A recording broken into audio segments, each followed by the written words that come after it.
লাল আগুন ছড়িয়ে পড়েছে দিগন্ত থেকে দিগন্তে। কি হবে আর কুকুরের মতো বেঁচে থাকায়?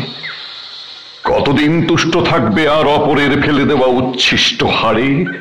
মনের কথা ব্যক্ত করবে ক্ষীণ অস্পষ্ট কেউ কেউ শব্দে। ক্ষুধিত পেটে ধুকে ধুকে চলবে কতদিন? ঝুলে পড়া তোমার জীব শ্বাসে প্রশ্বাসে ক্লান্তি টেনে কাঁপতে থাকবে কত কাল? মাথায় মৃদু চাপড় আর পিঠে হাতের স্পর্শে কতক্ষণ ভুলে থাকবে পেটের ক্ষুধার গলার শিকলকে? কতক্ষণ নাড়তে থাকবে লেজ? তার চেয়ে পোষ মানাকে অস্বীকার করো, অস্বীকার করো বশ্যতাকে। চলো শুকনো হাড়ের বদলে সন্ধান করি তাজা রক্তের।